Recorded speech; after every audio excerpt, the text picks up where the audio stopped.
And here we are. Welcome to the Football 360 Show. Back at it. JP Rock here with Matt Bierman. As always, our social medias you can check out on the screen, but we are on YouTube as well as X Live.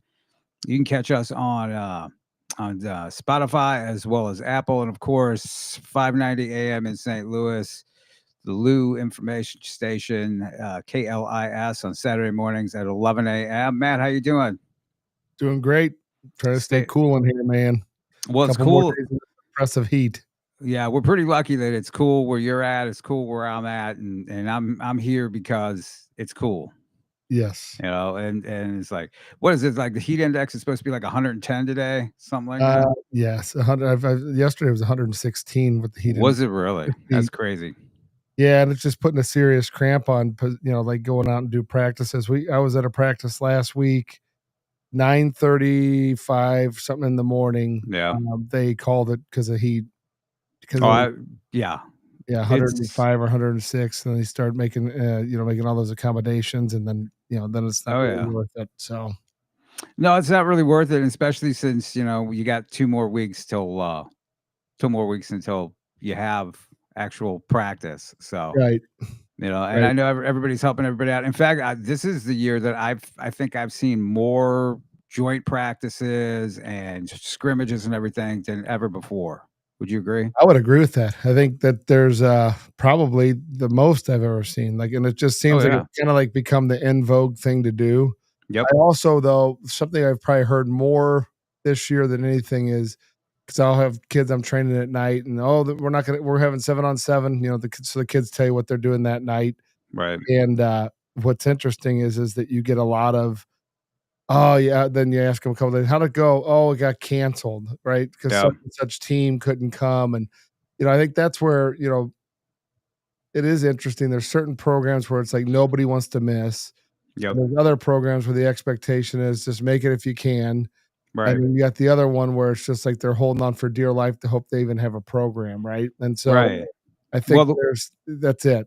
The worst thing in the world is showing up to one and teams no show. It happens all the time. Happens all the time, and that's the worst. In fact, last week I think it was. It might have been last week. Maybe it's all running together. It's that time of year where it's all running together. But I went to Columbia to watch Cardinal Ritter scrimmage against Lee Summit North, and that was a special deal. They did it at Rockbridge. Met halfway, and it was pretty cool. How'd they do?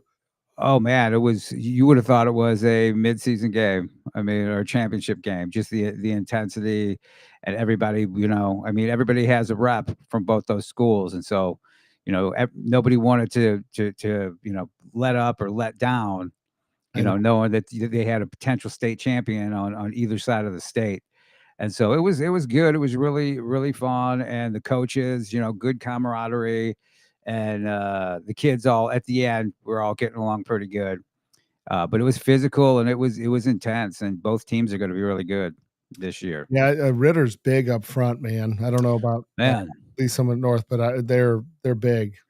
Lee Summit North's big. You remember big Ace Herman Edwards? Yeah, that's where he's at now. He's at Lee Summit North. He's 6'5", 330, playing left guard. And they've got a left tackle who's about 6'5", not as big, but they're big across the board. And they're big young, they're big, seniors, underclassmen, you name it. They got speed.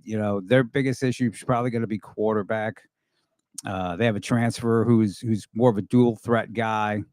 But again, programs like that, they kind of stack them at every position. It is interesting the number of like the transfer portal in high school is mirroring very much so that of the college ranks. I mean, it's unbelievable. Like it is.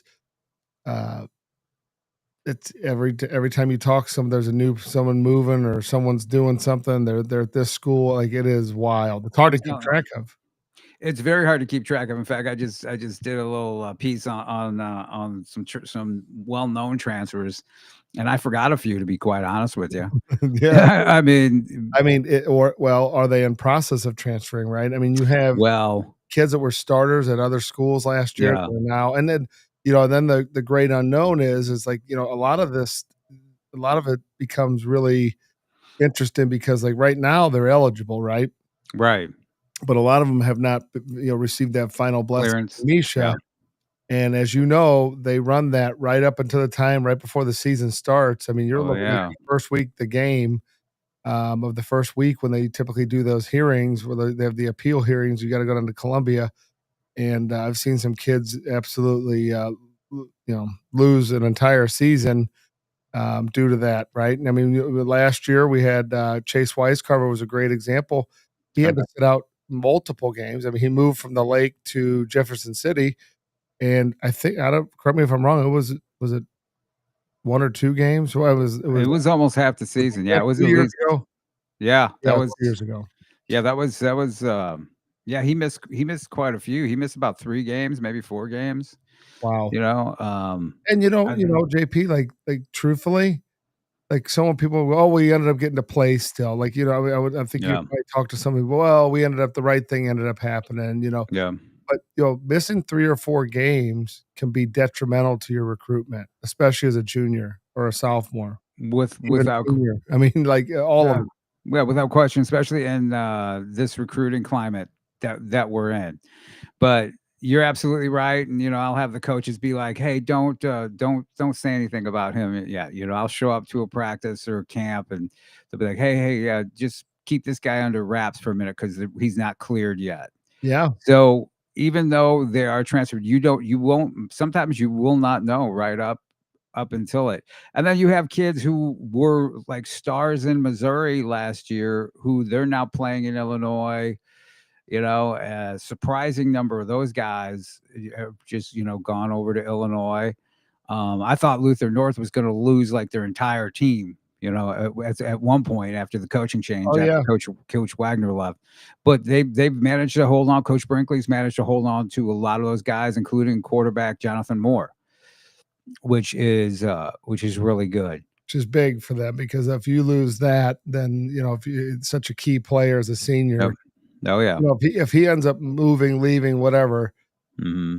more mutiny takes place, right? I mean, that's just the way it works, right? Right.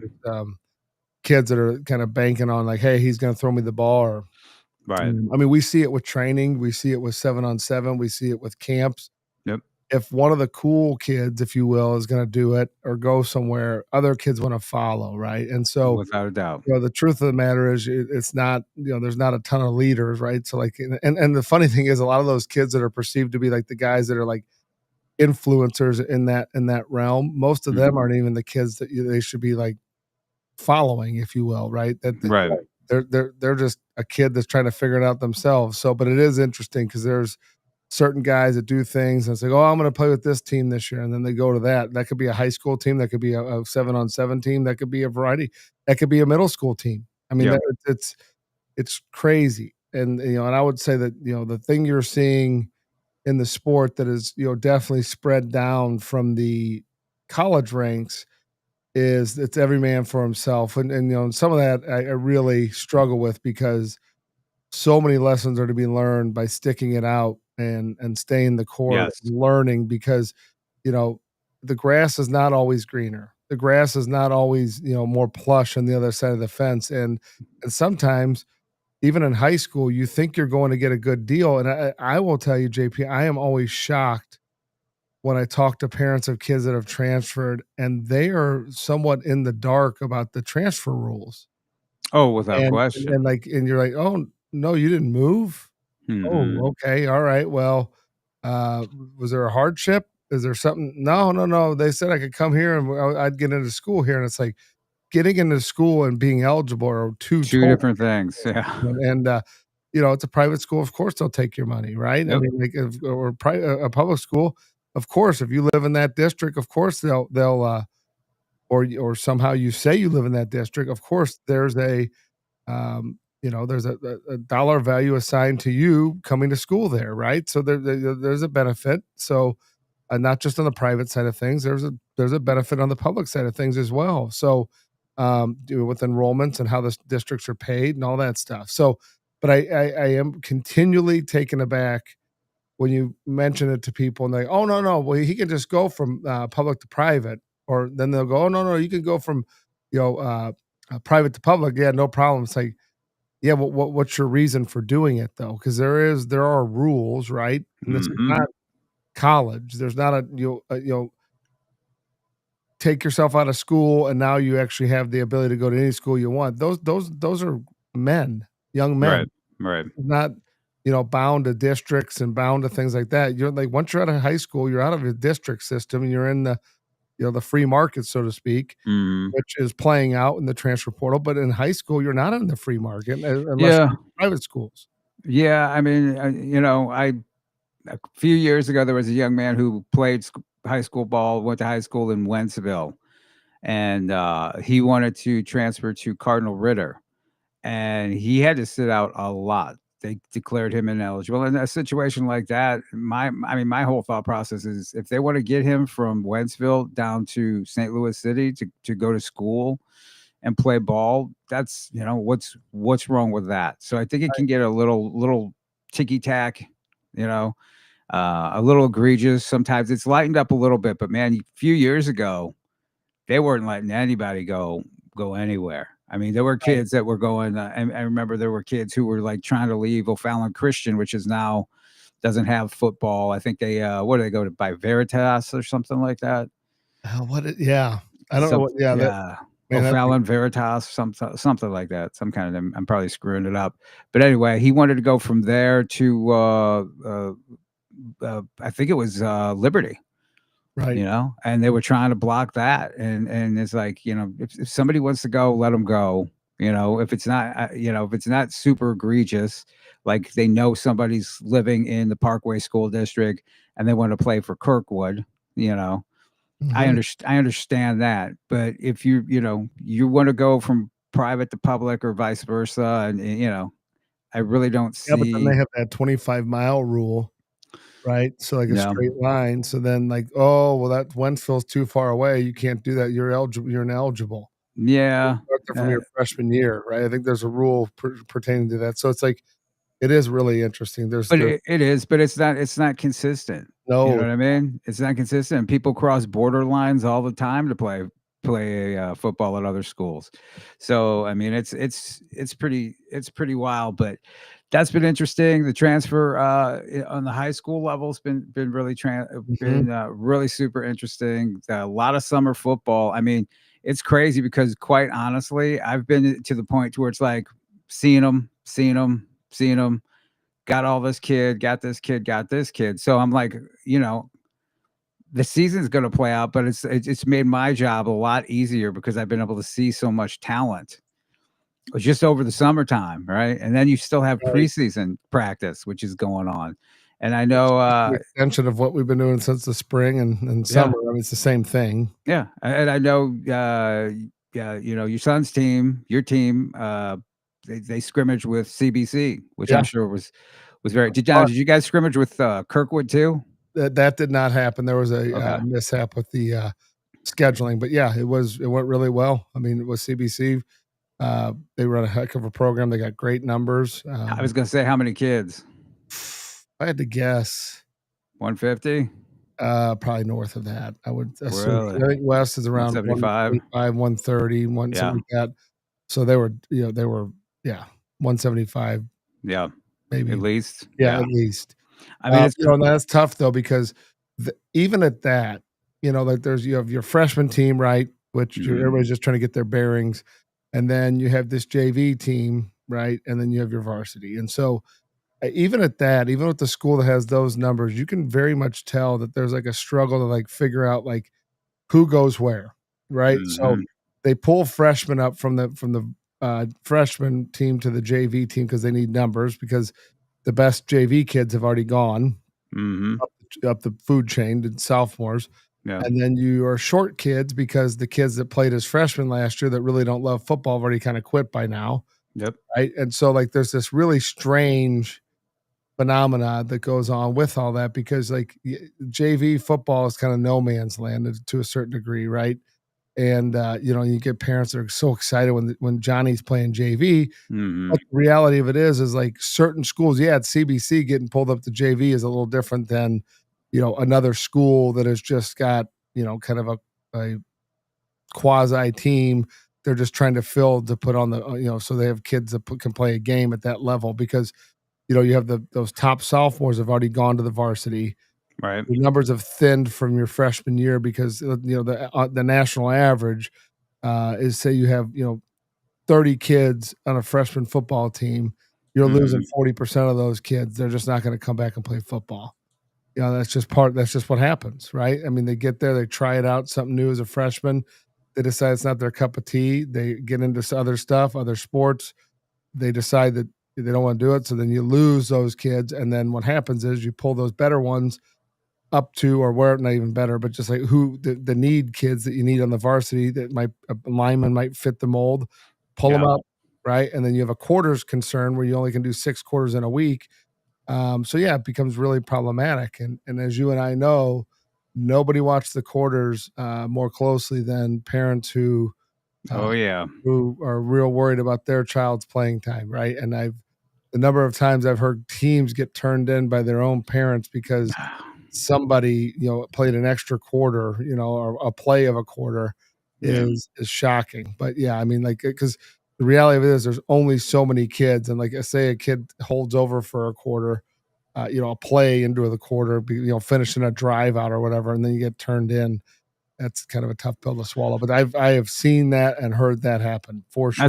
That's amazing, and that's probably the worst deal is the parents, worried about their kid and trying to undermine their own program, like you said, their own program, like you said, just because it's about little Johnny, Yeah.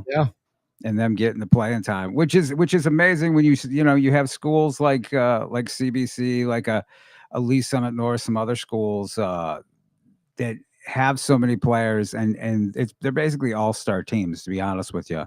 Oh yeah. And Yeah, those kids fighting to get on the field there for sure. Oh, absolutely. And so I think that has really kind of, increased the number of transfers that are happening when you have those all-star teams. And this kid doesn't get the time that they think they're gonna get. I really admire the kids that stick it out, and I know you and I know a lot of those kids who have the opportunity to play at other schools, but they're gonna stick it out, and I mean, listen, I was talking to a kid about this last night, and he told me, okay, so he went into the spring, he won a battle at quarterback, and I said, we were talking about it, and he said, I really wish there was someone pushing me. And I said, okay, I understand that, but high school is also a time where you already beat that guy out, right? Yeah. So high school is a time where you need to develop.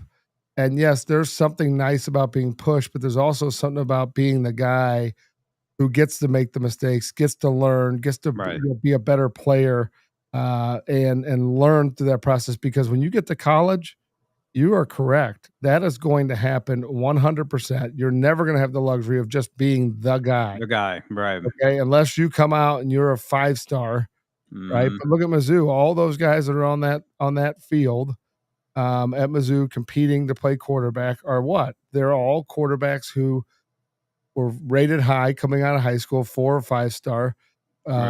They're all competing with each other now, right? They look like real similar to each other. They don't look any different really than each other. So like I'm seeing some differences.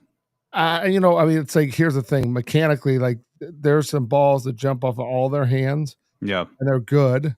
But you look at them and just from under just a basic, like, hey, can they all throw the same routes? Yes. Okay, good. I don't know what they're going to do when they get into games, right? But on air, they all look pretty good on air. Yeah, but yeah. 3 guys pushing each other. Like I think Zoller's name has not been even in the competition till. No, it's a 2-man. It's a 2-man thing, and we can talk about that. Yeah. You watch him throw, and you say, actually, he's probably got the most live arm out of the 3 right now, right? But then it's like, well, he's also just a freshman, right? And so, the best thing for him is going to be Horn winning the job, right? Because Bo Pribble has 2 years left. If Bo Pribble doesn't get the starting job, he's out the door, right? Next year, and there's no way he stays. Well, 1 year, he needs to go somewhere else. And then so we're talking about Bo coming in from the transfer portal. and they're paying him. Yep. They're paying him a nice chunk of change, so he's going to get every advantage Oh, to win that starting job. And just they just started practice yesterday, and just what I saw, the limited stuff that I saw between the two, what I like is, Bo. I like the sense of urgency that Bo plays with. I like the speed that Bo plays with, and it's different than Horn. mhm. And I know it's day one, and it's like you said, they're throwing against there. They're just, they're just running routes and just. But I like the intensity that Bo showed up with, because it looks like he realizes he's in for a competition, Oh, yeah. and I'm so pretty sure I remember I told you this summer, we were yeah. down there talking to Coach Moore, and he brought up the quarterback competition in a conversation with myself and Braden, and then Coach Drink and I were talking, and that came up in the same conversation, so it is there very much top of mind Oh, for without those a doubt. guys, right? Without a doubt, and so Drinkwitz said that the quarterback competition is going to go as long as it's needed, which leads me to believe they're going to play. They're going to play them both during the season, and they're going to go with the hot hand. But just the film that I saw from yesterday, and what I saw yesterday was, Bo is very locked in, plays a little faster. And I don't know if it was just day one. I don't know if it was Sam Horn celebrating his Los Angeles Dodgers Yeah. sighting, but I just, if you went just off of just on the hoof watching them yesterday, you would say that Bo is the guy, just based on his speed, the ball jumping off his hand. He's got the quicker release, Got but good energy, yeah, yeah. really good energy. Yeah. Oh, yeah. And Sam was just kind of out there, just go, doing his thing. I know a lot of people are high on Horn. I think it's going to be both of them. I don't think there's one guy that's going to jump out and just grab the job. And I think you're absolutely right about the freshman quarterback. Best thing for him to do, is to watch and learn. Learn. Yeah, not get thrown into the mix right away too soon, as we got to see with like a Drew Lock. Unless you have to play as a freshman, there's no real reason to play as a freshman, right? I mean, Right. there's no Benefit. no benefit really. Hey, speaking of players and what they're getting paid, I gave Joe a clip here, and I believe this guy's at Louisville. I think he runs their collective, or he's like player personnel guy. But this is interesting. They're talking about pay for play. How long is the clip?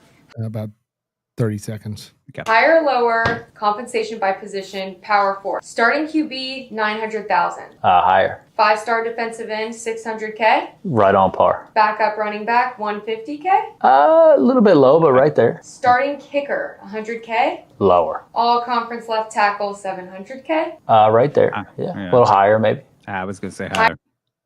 All right. So Yeah. that frames what's going on in that quarterback room. 900,000 plus. Oh, with easy. Right? Plus. I mean, a lot of the guys that I know of are making over $1 million. Yeah.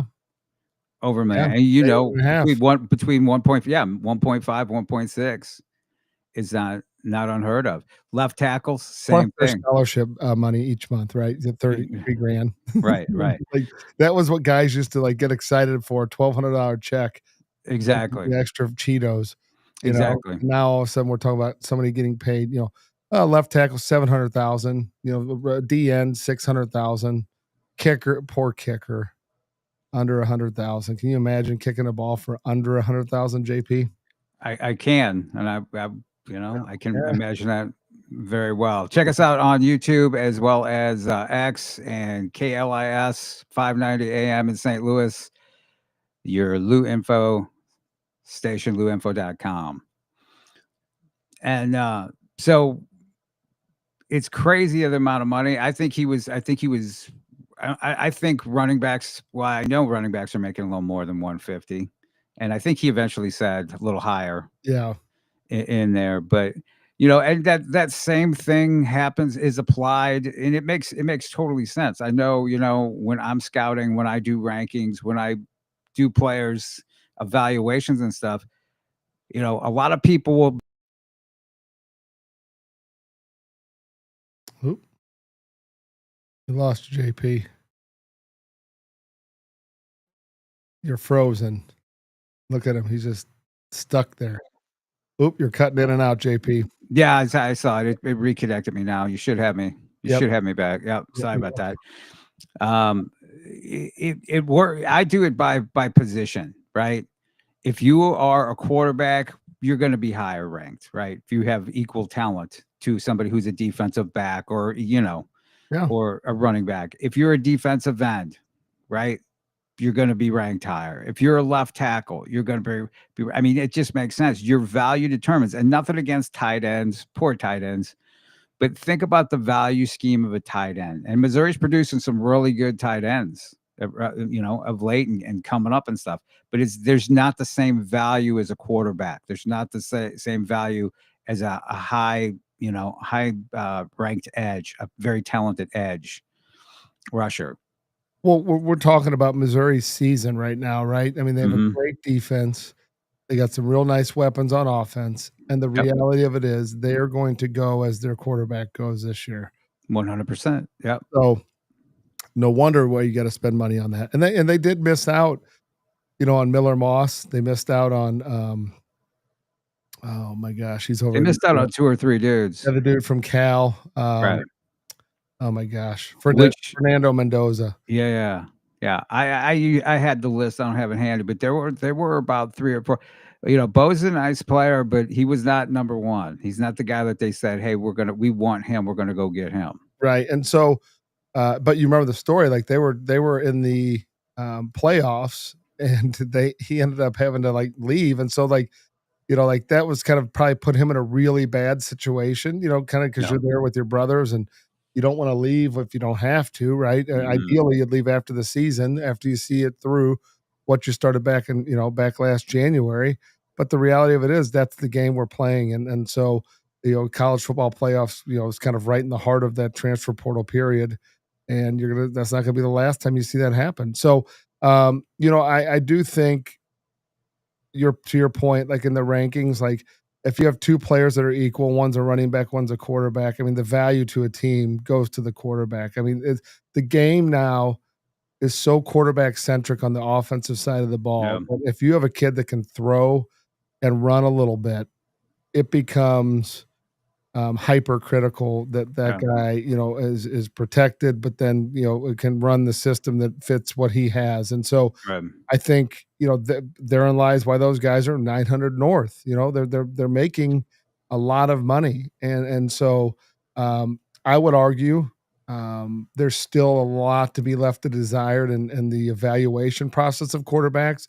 I still think there's far too many kids that are anointed real early because of the Elite 11s and the camps and where the part of the country they're from or the program they're from. Yeah, word of mouth. Yes, I mean, gets the early offers. I mean, and it happens. And the unfortunate thing is there's a kid I was wondering why he got so many offers. I mean, he has 30 offers. He'll be a sophomore this year.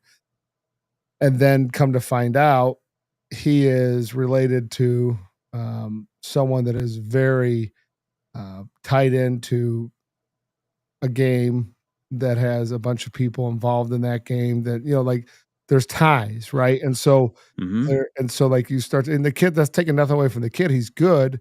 But I remember watching the film, be like, yeah, he's good. But 30 offers as a freshman, good. Wow. Yeah. An offer or 2, okay, that means there's something cooking, but man, 30 offers from the big dogs, and then they start to feed on themselves. If, you get Iowa, you get Georgia, you get, someone regionally. So Iowa, Missouri, Illinois, okay, that's great. Then you get someone from out of the region to come into somewhere around here and Florida pops on somebody. Well, that's a big difference. Now suddenly that's a national recruit level guy, right? Not a Midwest guy. And that's what I saw what happened with him. And it's holy cow. So, but yeah, there's definitely guys that get that early momentum. And once you get it, it's really difficult for people not to believe it. Right. And you'll see that in the NFL too. If they pay someone in the NFL, it's very difficult for that person not to get the starter reps all time and have have the franchise literally hang their hat on what they're going to do. And Yeah, that well, even in the draft leading up to the NFL, right? There's this group think that if word gets out that hey, these teams really like this guy and they're going to want to take him, Mhm. that Oh, yeah. that will up their value. That will up their they rise up, and all of a sudden everybody else is wanting a piece of them. They don't even know why they want them outside of the fact that we heard so and so wants them. That goes back to your whole well, they got 30 offers thing. Might have started out at cronyism, but then everybody's like, "Hey, what do they see? Well, we better jump in." Well, and then there's also the component of now they've gained cover. Okay, so Mhm. the kid comes in and does not perform. Yeah, but he had 30 offers. I mean, what was Alabama thinking? They offered him too. Right. But in today's environment, realistically, you and I both know locally there's kids that have had 10, 15, 20 offers, and then it comes time to commitment, and they have 1 or 2 that are viable, Right. right? And that's not always due because they couldn't play there. It's because someone took their spot, transfer portal, things Mhm. change with the staff, whatever it might be. But the reality of it is to ride that, bucking bronco and keep those offers that entire time, you're out of your mind. Like, and so Yeah. that's where where you have to start to understand too when you should commit and reserve your spot, so to speak, A because lot of that going on right kids now. playing roulette, man. I Yep. see a lot of kids playing roulette, and it's going to hit 0 double 0, and they don't have any money on the table, like in, in the right spots, and you're going to get left out, and that's just the way it is. And so, Well, you're seeing a flurry. Yeah, you're seeing a flurry of commitments, right? Most recently, and congratulations to all those guys. It's nice to see Demetrius Thompson commit to Southeast Missouri what a State. deal for them. What a steal from now. Here's the thing: it's not over till it's over, right? And you don't know, but there are kids who are out there, and they might have a couple of D1 offers, and they're like, "Well, I want to wait to see." That's dangerous to your point right there, right? If there's a school that you like, right, and you feel comfortable, you like them enough, you're like, I'd commit there. I really like the program, like the education. That's a smart move. That's a very smart move because just like you said, if you wait, you think, well, I'm good enough, man. I can play for Mizzou or I can play for Iowa or wherever. I'm gonna wait, man. It dries up because now we're seeing dominoes fall. Well, JP, I was talking to a young guy the other day, and he was told that, hey, he did great at the camp. And the guy said, yeah, well, hey, we're offered 3 quarterbacks. We're taking 1. Mm-hmm. And I looked at him and I said, did you ask him when they need to know your commitment by? Right? Because Yep. then if you're one of those 3 and they're willing to accept your commitment, then you know what you look at them and say? I'm committing. Committed. Yep. Okay. And the strategy, and some people may not like this, but I'm telling you from years ago, people would really not like this. But now you're living in fantasy land if you don't play ball. Yeah. The reality of it is that's reserving his spot. He's probably 99% chance going there. Yep. But if somebody else comes in that's bigger and better, like, and let's be truthful, Demetrius Thompson, SEMO may have a dogfight on their hands eventually if people start really watching the film and seeing what this kid can do. And right now, it's a value play for them. They're getting a steal. It's a great deal for him because he can go develop there and become a great player. Mm-hmm. But realistically speaking, like a Iowa State or a Kansas State or someone like that may slide in late Yep. and grab him. I mean, Based on need, based on right. guys transferring, they get to see what they have this season. 100%. They go through it because here's the thing: other colleges, they don't respect verbal commitments, right? One bit. So, Oh, you got a girlfriend? Yeah. Oh, okay. How would she like to come to school? Okay, yeah, like they people will go in and fight and pull people out of situations if they want them bad enough, Mm-hmm. right? Right. Yeah, but there's no guarantees on any of it. So, whether no matter what school is telling you, we really like you, you're high on our board, or like you said with the 3 quarterback thing, if you ask them when do you need my commitment by, and they say take your time, right? You ain't it.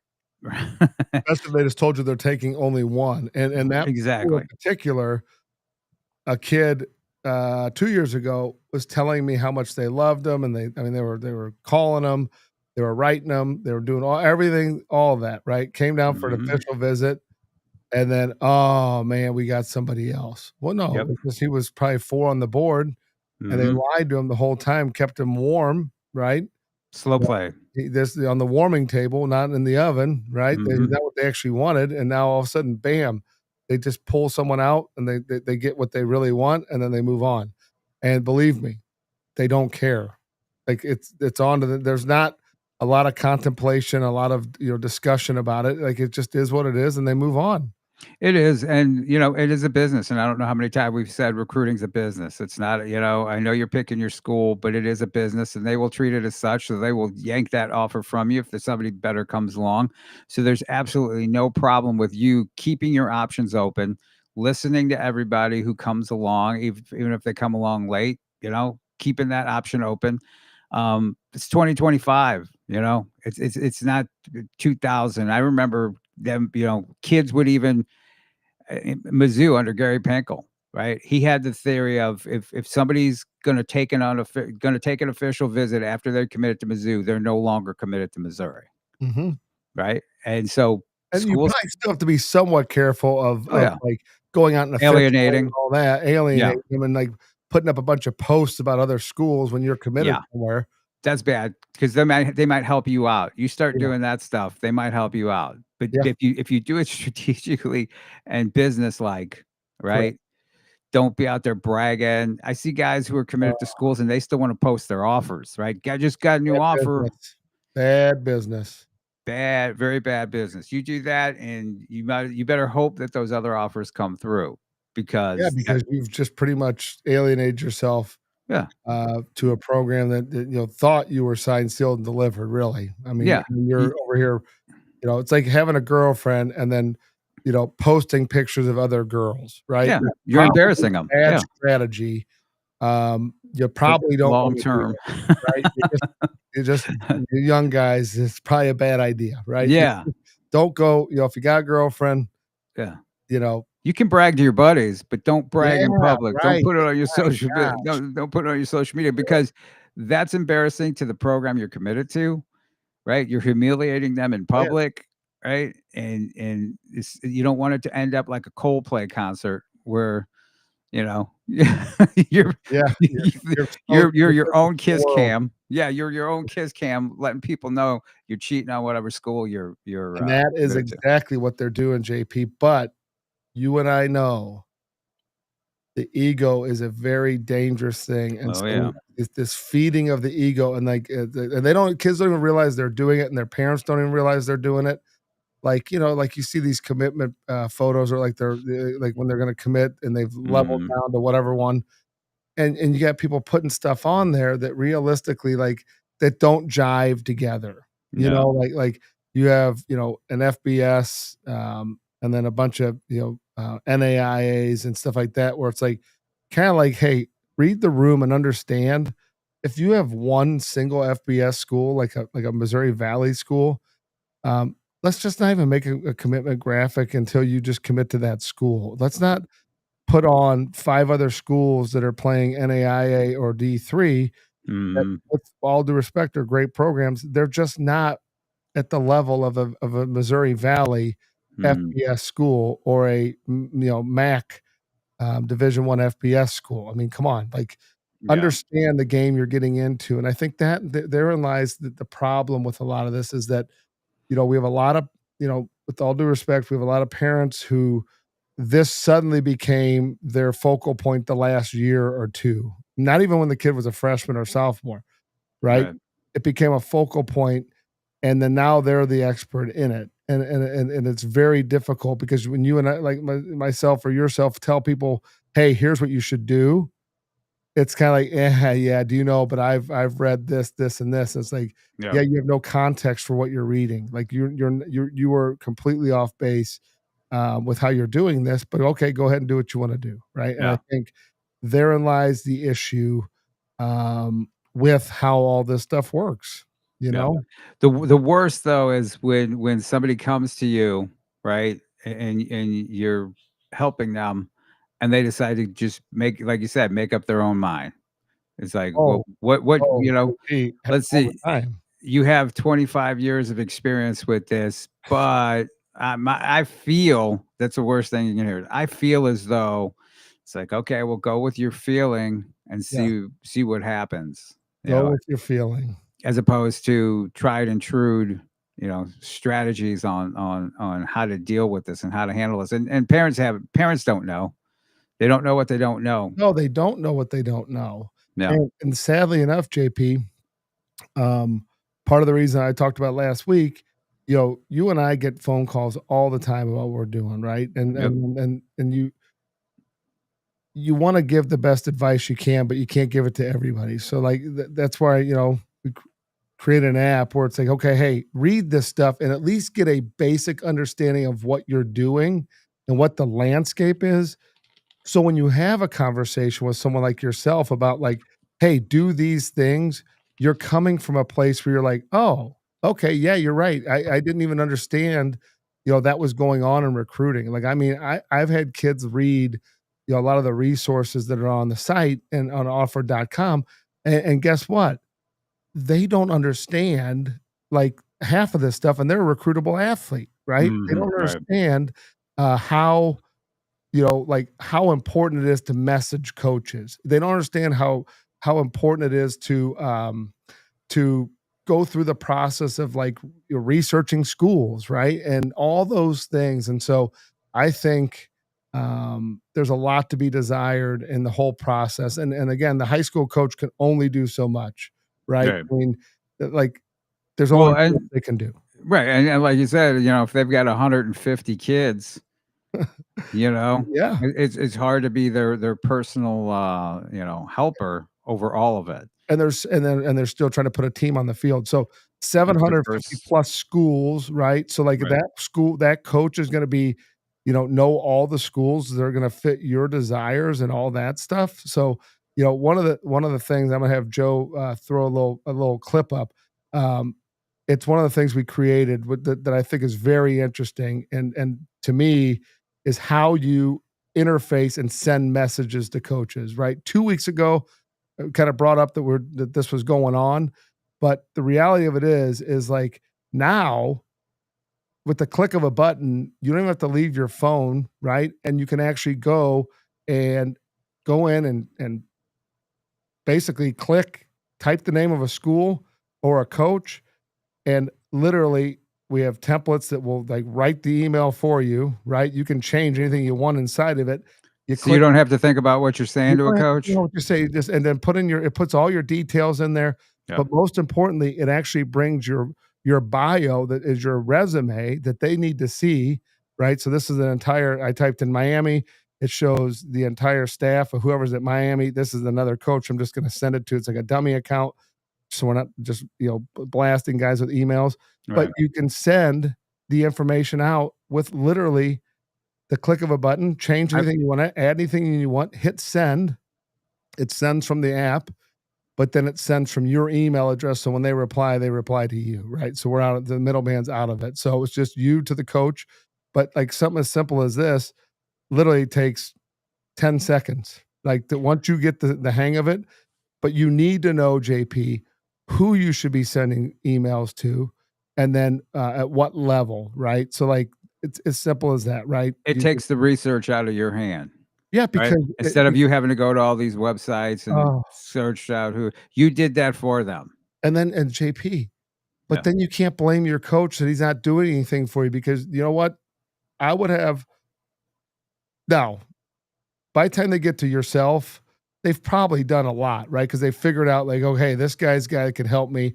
They're coming in and training, so they've getting to me or you. So then now there's some culpability, like they're doing it. But JP, the reality of it is you and I both know there are so many people complaining about their high school coach not doing anything when they're not doing anything.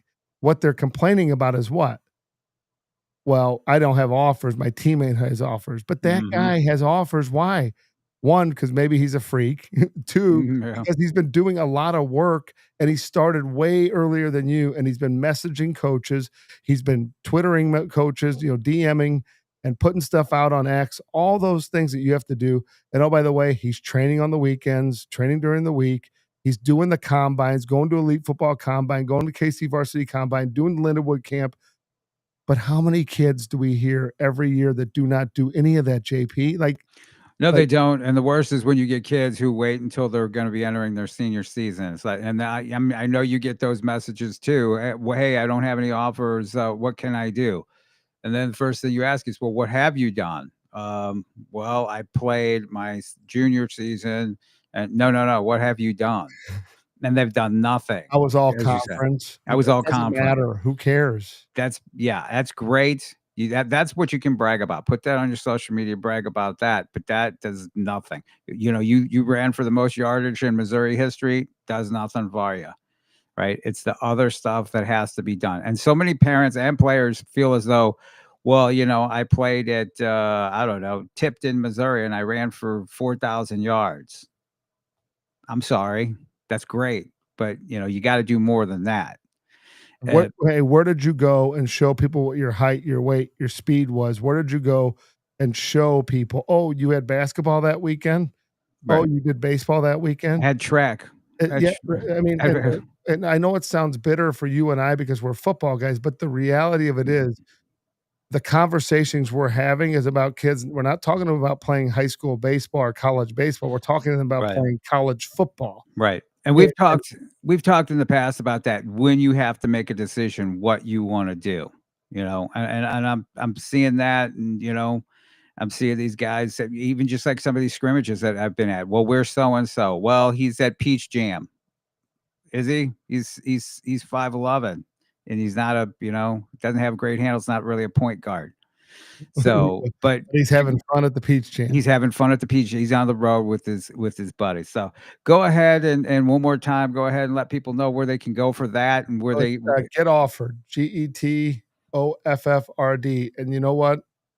The whole reality of it is that you do want to get offered. That's how it starts. And just getting an offer, it does not mean a whole lot, but you got to start there. I mean, wouldn't you agree that that's probably the basic level? Like you have to do all your work, but you got to get the offer first. So that was the name and the thought process is because the reality of it is most people we talk to. You got to do that. Getoffered.com. Social medias for me and Matt.